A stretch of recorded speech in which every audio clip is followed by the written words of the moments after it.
Estimadas alumnas, estimados alumnos, muy buenas tardes, porque ustedes van a recibir esto a la tardecita. Bueno, los saludo y antes que nada, feliz día de la primavera, feliz día del estudiante. Los 21 de septiembre siempre tienen ese elemento singular de ser como el inicio de un nuevo ciclo. Ojalá que todos renovando alguna esperanza que no viene mal para estas épocas, tratando de cargar un poquito de energías, tratando de encontrar en estos que son los símbolos que las culturas construyen un poquito de expectativa para juntar fuerzas y seguir en este año tan difícil. Así que bueno, feliz del estudiante. Mi agradecimiento eterno a todos los que desde ese rol posibilitan que uno también pueda compartir, enseñar, proponer algo que en definitiva eso es la educación, una propuesta, un encuentro de deseos de enseñar, deseos de aprender. Y yo creo que no hay nada más interesante que estar siempre como en primavera, listo, abierto, con ganas de que las cosas fructifiquen. Y ese como deseo de que las cosas fructifiquen y de que uno crezca, de que uno aprenda, creo que es lo que mantiene como vivo a todos los seres humanos. Que la educación siempre es algo que nos renueva. Que el estar abiertos es algo que nos renueva. Bueno, voy a continuar hoy. Y la idea es tratar de que terminemos ya en la clase de hoy. Así la semana que viene pasamos a la siguiente peli. Con la película que estábamos trabajando, que es la película En sus zapatos, ¿sí? Nosotros ya la clase pasada habíamos ido avanzando en todo lo que fue la primera parte de la película. Yo creo que más o menos que hasta la mitad debe ser. Y la última escena que estuvimos trabajando ya es en este momento como de reencuentro entre Maggie y la abuela y Ella. Y acá justamente la última de las escenas en que habíamos visto es cuando va como emergiendo esta historia familiar no del todo elaborada, como quien dice, esa historia de pérdidas, de sufrimientos, de muerte, de los problemas psiquiátricos de la hija. Es decir, acá aparece como el nudo histórico y primigenio que nos ayuda a entender eh, de lo difícil que había sido el tránsito en la infancia, tanto de Maggie como de Rose, que uno podría pensar que están en relación a muchas de las dificultades que ambas hermanas están teniendo desde los inicios de la película, se ve con claridad, en la posibilidad del establecimiento de enlaces y de vinculaciones amorosas con otros, más plenas, más fructíferas y que en algún punto hay mucho de una energía psíquica muy puesta en la intensidad de un vínculo simbiótico que tienen ellas, Maggie y Rose, que quizás tenga que ver justamente como con una necesidad de protección mutua y de defensa mutua que ha sido histórica, a partir de experiencias concretas de la pérdida de una madre, de cierta situación como de soledad en donde entre ambas tuvieron que proveerse de ciertas necesidades amorosas y narcisísticas muy primordiales que todos necesitamos y que quizás ellas pudieron proveérselas en términos como de hermanas, aunque evidentemente la hermana mayor como en un rol más maternante y la hermana menor en un rol más infantil. Pero modo que pareciera ser que después quedó como marca y modo vincular que ha dejado como una huella en sus estilos de personalidad y en sus modos de ser con el mundo. Entonces, quizás Maggie muy, entonces, como más inmadura en las posibilidades vinculares y Rose muy maternante en todas las formas y muy respetuosa, muy obsesiva, eh, muy desvitalizada, muy con esa carga que ha tenido de hacerse cargo de otros y por ahí no poder responder más a cuestiones que sean del orden del deseo. Nosotros habíamos llegado justamente hasta la escena entonces donde yo decía, eh, Ella está contando de su historia a esta amiga, a su amiga la señora Leskowitz, va contando de la historia y va narrando cuestiones como son los sentimientos de culpa que ella carga a partir quizás de no haber podido responder a ciertas expectativas o a ciertos pedidos que la hija había realizado. Puede empezar a emerger esta historia de la hija que ha decidido quitarse la vida. Bueno, vamos a seguir avanzando entonces, porque mientras Maggie avanzaba, digamos, en el descubrimiento de su abuela y todo este entramado familiar, lo que está pasando en la vida de Rose es finalmente algo bastante novedoso. Que yo acá insisto, digo, qué interesante como en esta película nos va mostrando que si no se hubiese podido producir también en Rose el surgimiento de como de odio, de enojo, de posibilidad de hacer como un movimiento fuerte de diferenciación con respecto a Maggie y como de ruptura un poco de algunos de esos aspectos simbióticos que las tenían muy hermanadas y muy unidas, pero al mismo tiempo muy como enclaustradas en algunas muy enclaustradas como en algunas restricciones en sus propias vidas, quizás de las manos de esa dinámica que entre ellas habían constituido. Entonces, a partir como de esa ruptura, también está en ella la posibilidad de irse descubriendo en aspectos que ella solamente podía percibir en su hermana. Es decir, de repente ella empieza a descubrir que ella es objeto también que desencadena el deseo, que desencadena la atracción, que desencadena cosas en ese muchacho, en Simon, que, bueno, como ya habíamos visto, digamos, desde el principio de la película iba arremetiendo en orden a sus deseos amorosos. Ahí en esa siguiente escena se ve cuando Maggie encuentra las fotos, pero a las fotos las encuentra como escondidas. La foto de su madre, que vendría a ser la hija de Ella, y que las encuentra, por supuesto, mientras está buscando algo, que ahí me da gracia porque la abuela dice, bueno, ¿qué estás buscando? Mi plata, ¿no? Bueno, ¿cuánta plata quieres? Porque vamos a lo concreto, digamos. Si has venido hasta acá, si me estás buscando, seguro que estás queriendo algo. Eh, eh,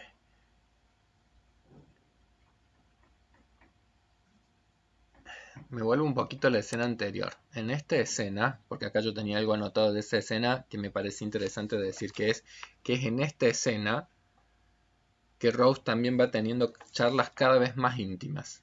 Es decir, cada vez más profundas, más del orden del significado de la vida, más profundas en el sentido de que, por ejemplo, ahí le pregunta, bueno, ¿y a vos, qué es lo que te mantiene, qué es lo que te mantiene, qué es lo que te mantiene bien en la vida? Ella como que se está sorprendiendo de que ha podido dejar el trabajo y bueno, y está como aprendiendo a vivir de otro modo, como quien dice. Y él le cuenta que bueno, que él lo sostiene las leyes, la política, eh, bueno, los hobbies, etcétera, etcétera. Y al final de cuentas le dice, bueno, y si te gustan ver no sé qué equipo, y ella ni sabe de qué disciplina deportiva, espero tu llamada. Esa es lo que me había interesado marcar de esta escena, ese espero tu llamada. Porque creo que este muchacho ya tiene, sí, claridad de qué se trata esto de agitar también un poco el deseo de ir en busca de la seducción, pero que es, en algún punto, él ya ha hecho muchas cosas en dirección a la proximidad en la relación. Ella tiene una actitud claramente defensiva, rechazante en ese primer encuentro. Bueno, en el trabajo ni lo pescaba, rechazante cuando se encontraron en ese viaje, distante en el momento de ese primer almuerzo, un poco más abierta ya en esta escena, pero entonces ahora él hace un movimiento, bueno, que la tiene clara, digamos. Es decir, muy bien, si acaba de pasar algo, acá también ella tiene que hacer algún movimiento. Es decir, ahora ya llega el momento en donde yo tengo que poder alejarme y ver del otro lado si hay algo que sea del orden también de una posición un poco más activa, porque de eso se trata un poco un amor más maduro, que no sea solamente una posición pasiva y receptiva. Ahí, en ese punto es cuando yo digo que uno va viendo cómo, digo, ella estaba como un poco sujeta a estilos y a modos históricos, digamos, un poco más infantiles. Entonces ella hasta ahora es recepción, recepción de miradas, de halagos, de búsqueda, todo lo demás, y dándose como el lujo de ser un poco rechazante, un poco distante de la mano del temor a la intimidad, de la inseguridad, de montones de cosas. No es que las personas hagamos esas cuestiones solo intencionalmente. Pero entonces digo, él hace ese como movimiento justamente de ahora es el momento de la retracción. No sin dejar en claro sus expectativas. Espero tu llamada. Y ahí aparece de nuevo el componente que en algún momento habíamos hablado de que todas las historias vincular, toda la cuestión vincular arranca de los encuentros primordiales, de la confianza básica entre madres e hijos, entre cuidadores y personas en situación de cuidado. Es decir, toda la cuestión de la confianza básica, que es que uno está esperando algo. Entonces, cuando nace un vínculo de confianza, en la confianza está en juego justamente la espera que uno tiene con respecto a los otros. Y ahí nace también la esperanza, el optimismo, es decir, la posibilidad entonces de tener la sensación de que lo que uno desea se va a concretar en algún momento. Entonces, bueno, ese vínculo progresó rápidamente. Bueno, la charla de Maggie con la abuela, en algún punto aparece toda esta cuestión de, bueno, ¿qué esperas entonces de mí como abuela? Porque se ve que vos has venido acá simplemente a tomar. Estás buscando la plata, estás buscando como agarrarte de cosas. ¿Qué es lo que esperas de mí? ¿Y qué buscaba? Es el dinero. ¿Y cuánto dinero? Y ella quiere $3.000. Porque quiere esos dineros para, eh, para no sé qué proyecto artístico, digamos, o de búsqueda de posibilidades laborales, o ir a no sé dónde, o ir a no sé. Y ahí la abuela le hace para mí esa propuesta tan amorosa y tan educativa, que yo insisto, acá es casi como si fuese una niñita que la está cuidando, y me parece que la abuela ha tenido, a partir de la charla con la señora Leskovich, la claridad de decir, bueno, claro, acá se está reeditando algo no elaborado históricamente, es decir, estas niñitas necesitaban tal vez de una presencia maternante en su momento que no la tuvieron, y ahora está justamente como necesitando a alguien que la guíe y que la oriente en la vida para que madure. Y la abuela le hace una propuesta, para mí fue brillante esta abuela, y dice, bueno, ¿quieres plata? Eso yo no te lo voy a dar, pero trabajas y yo te duplico lo que vayas consiguiendo. Y acá hay trabajos de tal cosa, de tal otra, de tal otra. Me parece muy interesante, digo, porque en realidad claramente es una actitud orientadora hacia la madurez de esta chica, en dirección a que pueda empezar a vivir experiencias de responsabilidad, que está claro que era lo que no tenía el más mínimo desarrollo, digamos, en su propia vida. Y es interesantísimo lo que empieza entonces a vivir Maggie en ese rol, que empieza a descubrir ella justamente como su... Yo insisto que cuando veíamos en Freud eh, las dos corrientes de la vida amorosa, Freud decía que las dos corrientes eran la corriente erótica y la corriente tierna. Y en algún punto, para mí estaba claro que en nuestra peli, estas dos hermanas tenían completamente desequilibrados sus corrientes, como quien dice. Es decir, Maggie es la expresión del erotismo y del placer, del encuentro sexual desde la primera escena, toda la sexualidad flor de piel, las capacidades seductoras, etcétera, etcétera, con una dificultad enorme para cualquier tipo de enlace más profundo y más significativo. En cambio, en Rose estaba la búsqueda de algo profundo, significativo, etcétera, etcétera, pero con una dificultad gigantesca para integrar también en sí mismo una representación de sí misma como mujer deseable, como mujer erotizante, como mujer que pudiera también mover el deseo en el otro. Entonces digo, son dos corrientes que estaban como completamente disociadas y como muy repartidas en estas dos hermanas. Entonces Maggie justamente ahora lo que va descubriendo es como el componente más de la ternura que puede estar en un enlace humano. Ternura que de hecho para mí tiene como su punto de expresión cuando va conociendo a este personaje al cual al cual lo empieza a asistir. Y ella justamente se pone como en un rol, a trabajar en un rol que es como un rol bastante maternante. Porque es justamente el cuidado y la atención y el poder prestar entonces atención. Vaya tarea que si no es como el sinónimo de la mayor responsabilidad tal vez que uno puede tener, el de estar atento a la necesidad del otro. El de poder estar atento a ver qué es lo que el otro necesita. No solo qué quiero, qué deseo yo, que lo erótico a veces lleva más a ese como centramiento en la propia vida. ¿Qué es lo que quiero y necesito yo? Sino qué es lo que necesita el otro. Y ahí aparece entonces este personaje. Entonces, acá me encanta esa escena porque ahí es donde está Rose en la cama, en una cama grande y sola. Siempre las escenas, vieron, las imágenes se encargan como de, de patentizar, porque no la ponen en el medio de la cama, la ponen en un costado para que quede claro que esa cama está bastante grande para los deseos que ella tiene y al mismo tiempo la fuerza como para llamar por teléfono, la fuerza para llamar por teléfono, la fuerza como para tomar ella una posición como más activa, ya no ser solo el objeto seducido como por ese jefe de las primeras instancias, sino de repente ya de tener como la fuerza como para acercarse a Simon, llamarlo, compartir cosas y terminar en la casa. A ver, esperen, ¿dónde estaba? Estoy en la número 2. Voy a la número 3. Entonces compartir ya la visita en la casa. Y bueno, ahí hay toda una escena en donde yo insisto, acá si se veía la división entre lo erótico y lo tierno y lo difícil, también está en claro lo que son los mecanismos de represión.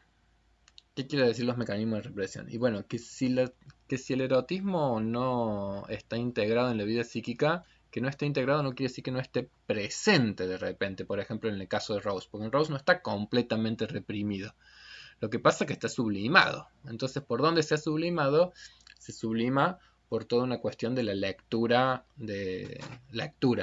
erótica. Entonces ella parece ser que es una fanática de la lectura con contenido erótico, del mismo modo que también está sublimado en los zapatos que se compra y en todos los objetos del deseo. Es decir, no es que el erotismo no esté presente, sino que no estaba del todo integrado en su propia vida. Y entonces en esa escena es cuando ella... ahora voy a cerrar este. Ahí está. Entonces en esa escena es que él encuentra un libro y le dice, ¿y esta literatura? No, no, no. Y ella lo primero que hace es como negarlo. No, no, eso quedó de mi hermana. Ah, tienes una hermana, hablemos de tu hermana. No, no quiero hablar de ella. eh... Está bien, mejor que no hable todavía. Tiene como demasiado fresco todavía el último robo que le hizo la hermana y destruye las imágenes de sí misma. Y entonces él empieza a leer ese texto erótico y por supuesto que si la cosa venía interesante, se puso más interesante y ahí lo único que diría de esta escenita es, bueno, por supuesto que ella se produce el encuentro erótico, pero ella busca apagar la luz y él busca prender la luz. Ella busca apagar la luz, él busca prender la luz. Y digo, ¿qué, qué del orden de la autoestima tan dañada todavía estaba en Maggie? eh, que, que muestra en algún punto cómo esas angustias o esos temores de poder ser reconocida, de poder ser mirada, de poder ser deseada. Y bueno, en ella le estaban generando todavía movimientos que le daban mucho temor, mucho miedo. Porque nosotros cuando hablamos de la intimidad en clases pasadas, la intimidad también va ligada como a ciertas angustias, digamos, difíciles de ir procesando, difíciles de ir avanzando, porque nada nos pone más en situación de sufrimiento que entregarnos amorosamente a alguien que después pueda llegar a desilusionarnos enormemente. Entonces en algún punto siempre esos movimientos defensivos van de la mano con eso. Al mismo tiempo, está claro que en Simon hay toda una cuestión de enamoramiento intenso y que uh, está claro que él aspira a algo que sea del orden de la intimidad, más allá de la sexualidad. Es decir, que lo que está es en la búsqueda, en el conocimiento y en el encuentro, pero como quien dice, con ánimos de verse, con ánimos de reconocerse, con ánimos de un encuentro que tiene que ver con la intimidad, no solo con la sexualidad. Y ese es el aprendizaje para Rose, como quien dice, y es como es quizás algo novedoso también para su vida. Mientras tanto, Maggie consigue su primer sueldo y su abuela también duplica su primer sueldo y Rose está feliz con Simon. Es decir, en un momento de la película, siempre, esto de los directores, qué genios, cómo van mostrándote casi como en paralelo a veces también en las historias, que uno no lo perciba, como en realidad justamente nuestros dos personajes están ambos como teniendo sus logros en algunas de estas cosas que eran como las fragilidades que cada uno tenía. ¿Sí? Entonces, mientras Rose justamente va logrando cierta experimentación en el ámbito de la intimidad amorosa más lograda, como quien dice, eh, también Maggie está justamente teniendo como un primer logro, un primer reconocimiento a partir de una cualidad que siempre se le había denegado, que tiene que ver con el trabajo, con la responsabilidad, es decir, otro tipo de logro que también le empodera. Diría Freud, las dos grandes tareas de la vida adulta son el amor y el trabajo. El amor y el trabajo, los dos grandes estructurantes de la vida psíquica. Y en algún punto, estas dos muchachas están ahí, cada una en sus ritmos, haciendo interesantes progresos en poder afrontar esas dos grandes tareas de la vida adulta, encontrando en ellas cosas que hagan que justamente la vida adulta tenga también momentos muy placenteros, muy gratificantes, muy de devolver una imagen valiosa de nosotros mismos. La alegría de Maggie con ese sueldo y con esa duplicación que le hace la abuela. Y por otro lado, la alegría de Rose eh,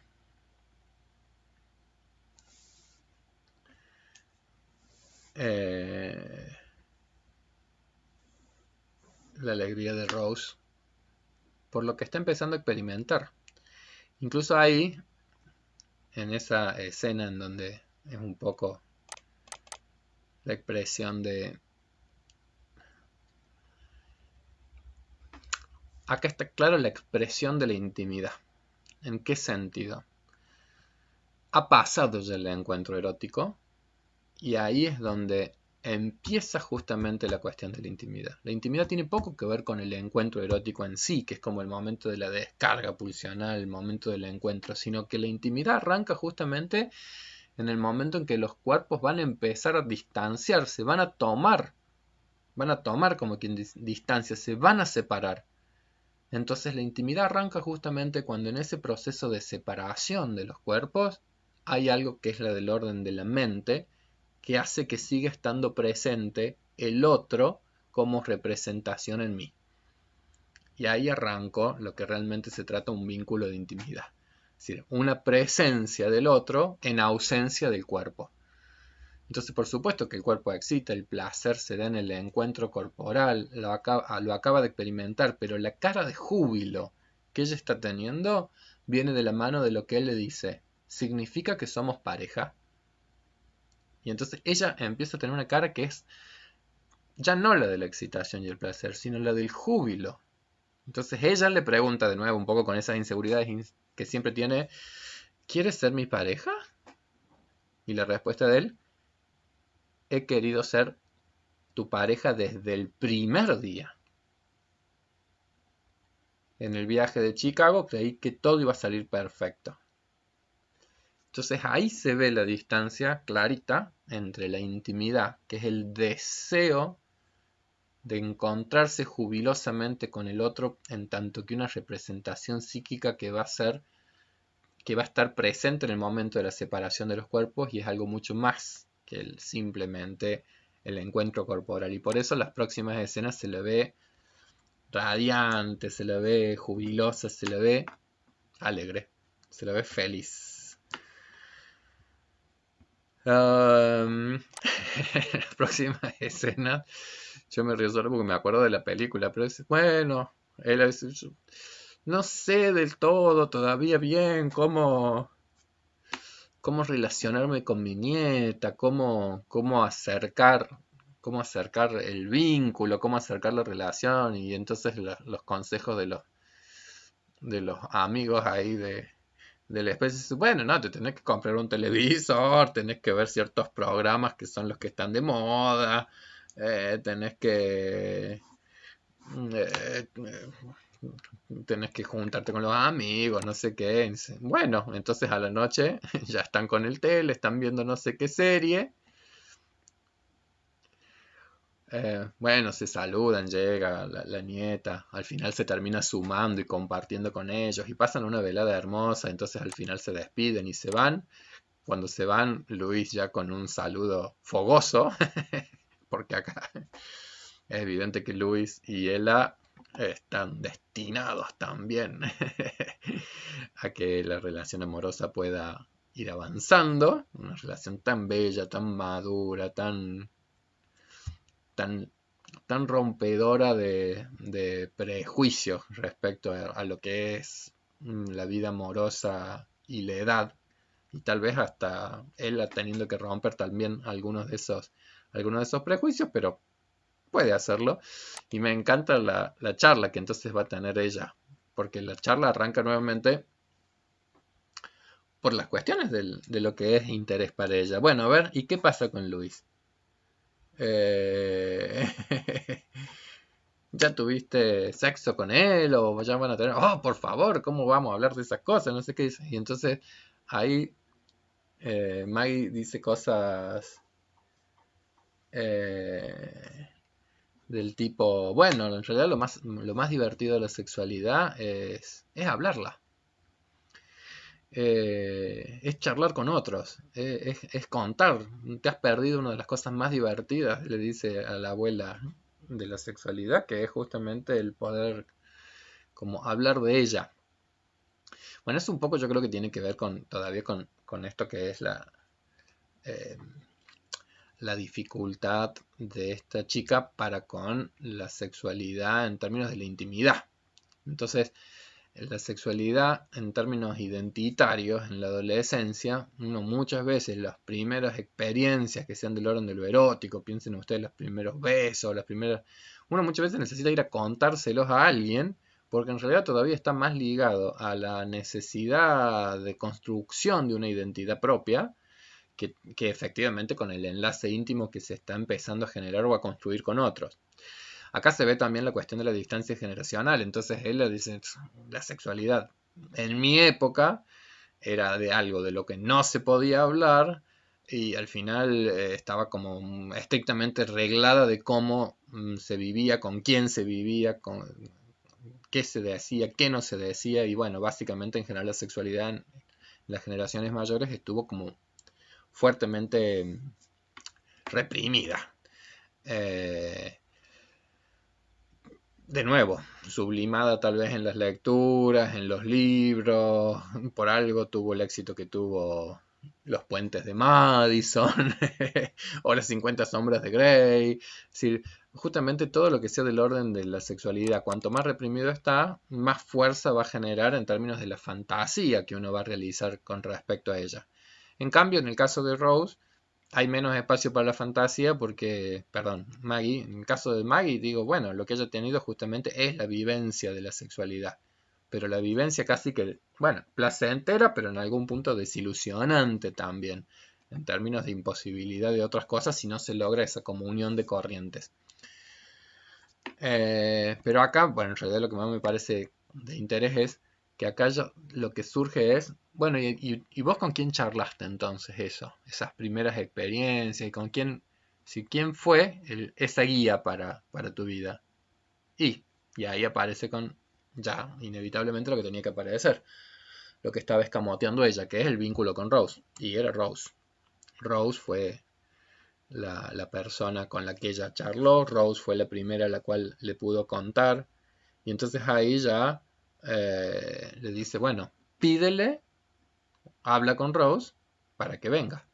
Y acá ya de nuevo aparece con claridad lo que hay también entre las hermanas, que es el orden de los celos.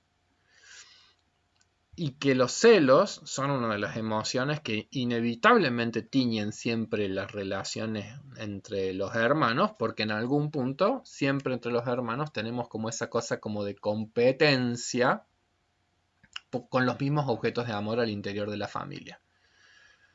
Entonces los celos siempre están como ahí presentes. Inmediatamente yo otra vez, entonces acá ya hay alguien que no solamente, con el cual estoy empezando a establecer un lazo amoroso, que no solamente me quiere ver a mí, sino que también pone la mirada en el otro.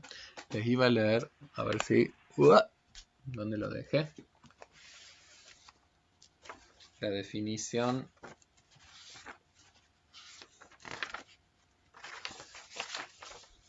para desarrollar un poquito más esa emoción, ese afecto que son los celos. Entonces, ¿qué son los celos?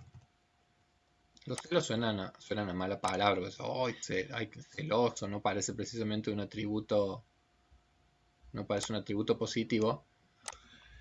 Eh, pero yo siempre recuerdo una frase de Mercedes que decía, Mercedes Corcova, la profesora que yo tanto menciono muchas veces en las clases, Mercedes decía, pero los celos no hay que menospreciarlos en un aspecto. En el centro de los celos está el amor. Es decir, que los celos son un afecto, son una emoción que guardan vinculación con la dimensión amorosa de los seres humanos. Por supuesto que llevados a un extremo uno diría, hay celos que son patológicos, hay celos que son enfermizos. Por supuesto que los hay. Pero al mismo tiempo, cierto celo, de hecho, la palabra celo también se utiliza así en términos como más positivos cuando alguien dice, bueno, lo cuidó con celo, que es como una expresión de hacer las cosas como con cierto cuidado, como con cierta atención, es decir, como de cierta manera que va a hacer que no pierdas algo, como quien dice. Entonces, ¿qué son los celos? Es una reacción ante una supuesta pérdida.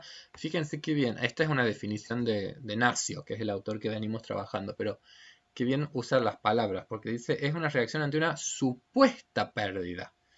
Porque no es que necesariamente que sea una pérdida real. Es como piensen ustedes cuando nacen un hermanito, entonces uno de repente tiene la percepción de que ha perdido en parte el amor de mamá o de la abuela o del papá o de no sé quién.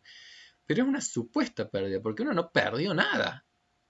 Pero en términos psíquicos tiene que ver como con una supuesta pérdida del amor que el amado me tenía y que se dirige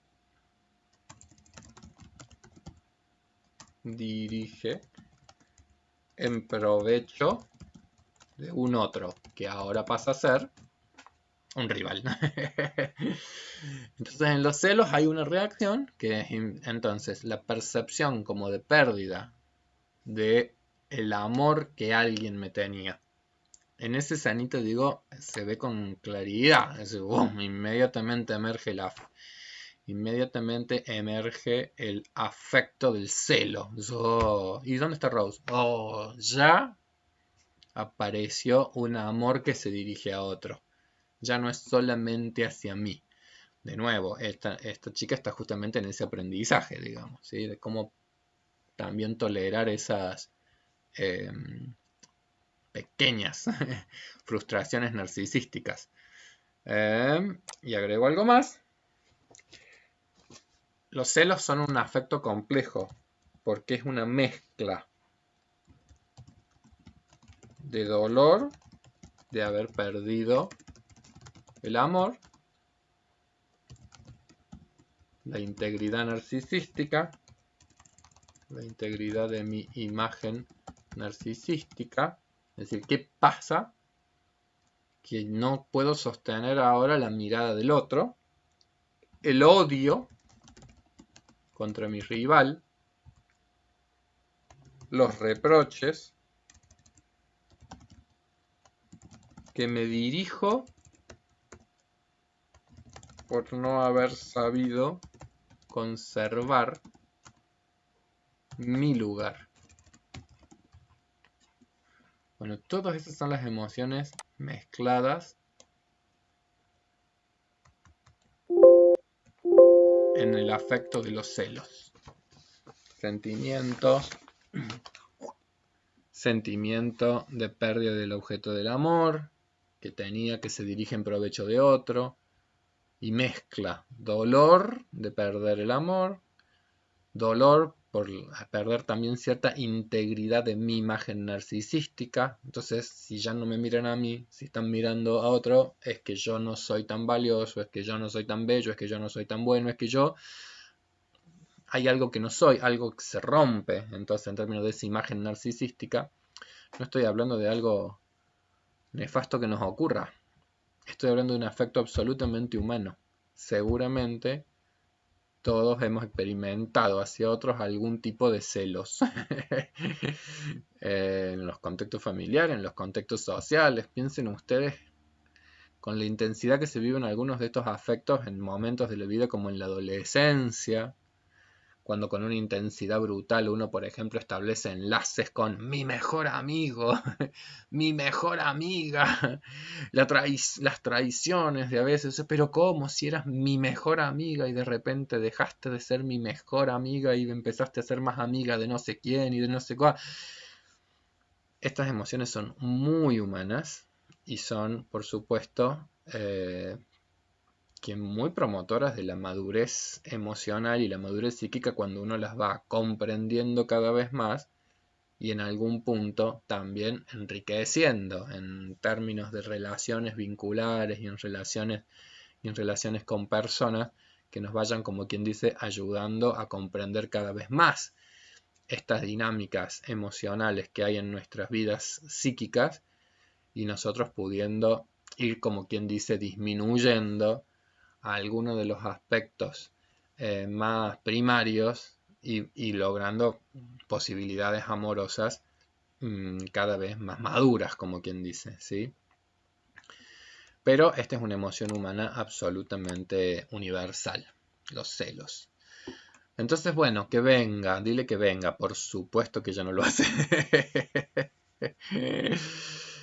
Y acá en esa escena, digo, es muy lindo porque Rose, en esta escena Rose ya habla con la amiga y habla de su novio y la alegría de, qué sé yo, de estar cocinando en la casa esperando que la visita. Bueno, las cosas que hacen justamente a la vida de intimidad. Mientras tanto sigue avanzando también el cuidado de Maggie al señor. Es muy evidente que él todo el tiempo busca charlar con ella.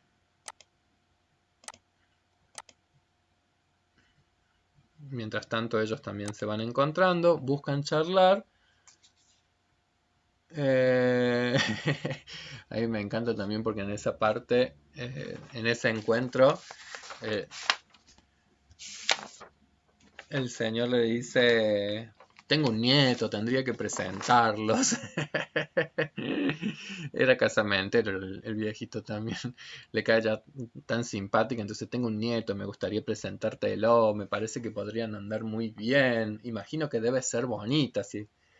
Pero ¿qué haces aquí? Él todo el tiempo busca charlar. ¿Eres problemática? Estoy leyendo. Dice, ¿me podrías leer? Y acá es cuando le pide que le lea. No, pero es que soy lenta. Y bueno, y acá emerge que él ha sido docente y que se ve que es como un docente como bastante especial porque en unos pocos encuentros constantemente cuida la autoestima de ella, la refuerza, le da ánimos, le- la impulsa.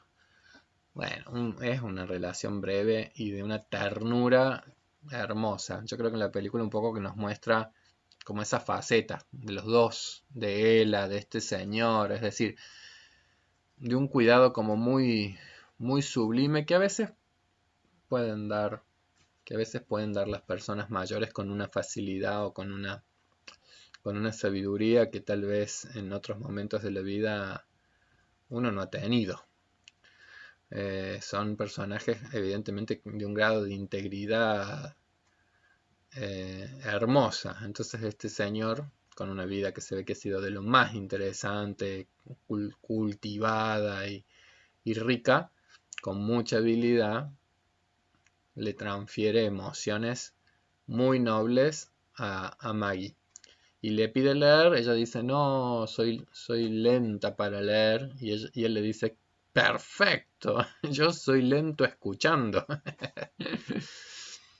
Y bueno, y parece que bueno, ahí se evidencia que tiene dislexias, pero lo interesante de esa charla que tienen es que en esa lectura ahí aparece una poesía que él le pide que lea y la poesía es justo, se llama El arte de perder. Él le insiste que escuche las palabras, que no tenga miedo, entonces que la poesía tiene que ser algo lento. El arte de perder no es difícil de dominar. Tantas cosas parecen, se ven llenas con el propósito de ser perdidas, que su pérdida no es un desastre. A diario pierdes algo. Acepta la perplejidad de no encontrar la llave de la puerta.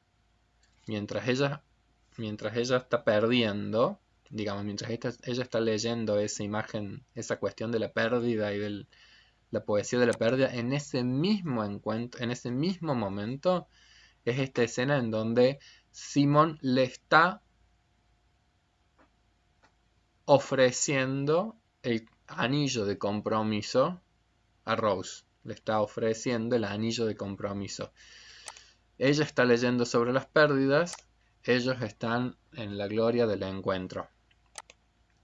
Digo, es toda una metáfora de lo que está pasando en estos vínculos que habíamos hablado. Es decir, ellas como hermanas desencontrándose, pero es un desencuentro productivo. ¿Por qué es un desencuentro productivo? Porque es un desencuentro que va a posibilitar un reencuentro en otro plano de ambas, en otra dimensión de ambas, en una dimensión en donde van a poder romperse algunos modos medios inmaduros que se habían establecido entre ellas, medios asimétricos muy grandes de cómo se habían establecido esos vínculos, de mucha responsabilidad, pero en términos casi como de carga y de peso de Rose, del cuidado de Maggie, de la que puede y de la impotente, es decir, y la posibilidad que van a tener después de un reencuentro. Entonces digo, un desencuentro en ellas como hermanas, pero productivo, por lo que cada una de ellas está experimentando en la vida, en esas dos dimensiones que dijimos que es la del amor y el trabajo, y por otro lado, entonces, acá experimentando Maggie esa posibilidad de irle leyendo y de reflexionar sobre justamente lo que significa eso de las pérdidas. Y después él le pregunta, como que el maestro le pregunta, bueno, pero y entonces, ¿de quién? ¿De qué habla el poema? ¿Qué quiere decir el poema? ¿Qué es esto de la pérdida y el dolor?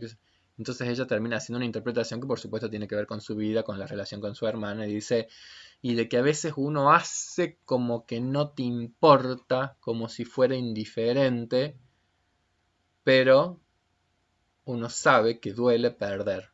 ¿Perder a quién? A un amigo.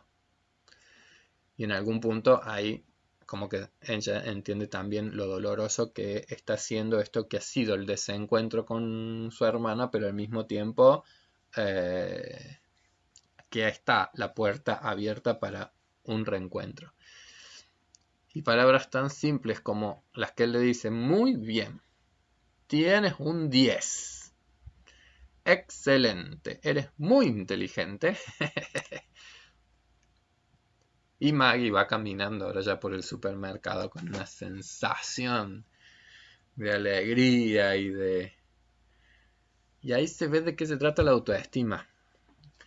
Nosotros todos necesitamos alguna palabra de aliento alguna vez. Y esta chica probablemente lo que ha recibido en dirección a su inteligencia siempre han sido expresiones muy desalentadoras. Muy desalentadoras. Cuánto en las imágenes que nosotros hemos construido de nosotros mismos en nuestra infancia ha venido de la mano de lo que los otros significativos han dicho sobre nosotros. Y bueno, ella evidentemente carga una historia en donde probablemente en ese sistema familiar fue la lentita, fue la torpe, fue la burrita, o fue la no sé qué, o fue... Y duele porque, bueno, en realidad en todos nuestros sistemas familiares seguro que algunas posiciones, no todas positivas, vaya a saber qué, qué, eh, qué estigmas con los cuales uno tiene como que luchar a lo largo de las vidas. Bueno, voy a frenar acá entonces esta partecita de la clase para que no se me haga un video tan pesado, pero en el próximo video vamos a ir cerrando. Pero en toda esta parte de la peli entonces es como que se mostró, bueno, las dos corrientes desintegradas, las corrientes que empiezan a integrarse en cada una de ellas, el erotismo y la ternura, los encuentros y los desencuentros del vínculo como hermanas. Hemos tratado de comprender de qué se trata también los celos como emoción. Y bueno, y ahora ya nos vamos acercando hacia lo que va a ser el desenlace de la película.